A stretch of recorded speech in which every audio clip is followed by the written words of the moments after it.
நம்ம எல்லாருமே என்ன நினைக்கிறோம்னா, நான் ஒரு துரதிர்ஷ்டசாலி சாமி. என்ன தொட்டனாலும் உருப்பட மாட்டேங்குது சாமி. லக்கே இல்ல சாமி. என் ஃப்ரெண்டுக்கெல்லாம் லக் அடிச்சு வாய்ப்புங்க அமைஞ்சிருச்சு. அவனுக்கெல்லாம் சான்ஸ் கிடைச்சிருச்சு. எங்கேயோ போயிட்டான். என் லைஃபே பேட் லக் சாமி அப்படின்னு நினைக்கிறோம். இல்லைன்னா இன்னும் சில பேர் அந்த அளவுக்குலாம் எனக்கு விஷயம் தெரியல சாமி. அந்த அளவுக்குலாம் அறிவில்லை சாமி. ஏதோ பிறந்துட்டோம், இழுத்து அப்படியே இருந்துட்டேன் சாமி. நல்லா புரிஞ்சுக்கோங்க. பேட் லக்கோ அறிவு குறைபாடோ உங்களுடைய பிரச்சனை கிடையாது. உங்களுடைய நிஜமான எதிரி என்ன தெரியுமா? அன்கான்சியஸாவே வாழறது. ஏன் வாழறோம், என்ன பண்றோம், எதை பத்தியும் கான்சியஸ் ஆகாம இப்போ இந்த மூமெண்ட்டுக்கு ரியாக்ட் பண்றது. அன்கான்சியஸ்னஸ் தான் உங்களுடைய மிகப்பெரிய விரோதி. செய்ய வேண்டியது ஒன்றே ஒன்று. முதல்ல புரிஞ்சுக்கணும், உங்களுடைய உயிர்ல இருந்து தான், உங்களுடைய ஆன்மாவில இருந்து தான் நீங்கன்ற அந்த உங்க ஈகோ எழுந்து செயல்படுது, இயங்குது, செயல்படுது. உங்களுடைய ஐடென்டிட்டி அதுல இருந்து தான் பொங்கி விளையாடுது.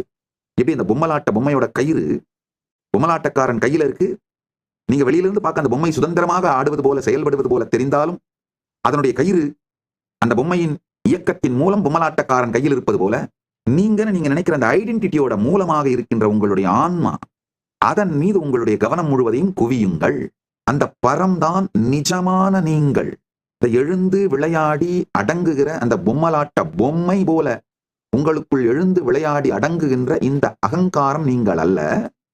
அது எந்த ஃபீல்டு, எனர்ஜி ஃபீல்டுக்குள்ள எழுந்து விளையாடி ஆடி அடங்குதோ அந்த எனர்ஜி ஃபீல்டு நீங்க. இப்போ அந்த குவாண்டம் ஃபீல்டு நீங்கன்னு புரிஞ்சு அந்த குவாண்டம் ஃபீல்டு மேல உங்களுடைய அட்டென்ஷனை திருப்பினீங்கன்னா, உங்க எனர்ஜியை திருப்பினீங்கன்னா, அந்த குவாண்டம் ஃபீல்டு சுத்த புத்தியாக வெளிப்பட்டு நியூ ஐடென்டிட்டியா மேனிஃபெஸ்ட் ஆகும். அந்த நியூ ஐடென்டிட்டி உங்க வாழ்க்கையே ரீஆர்கனைஸ் பண்ணிடும்.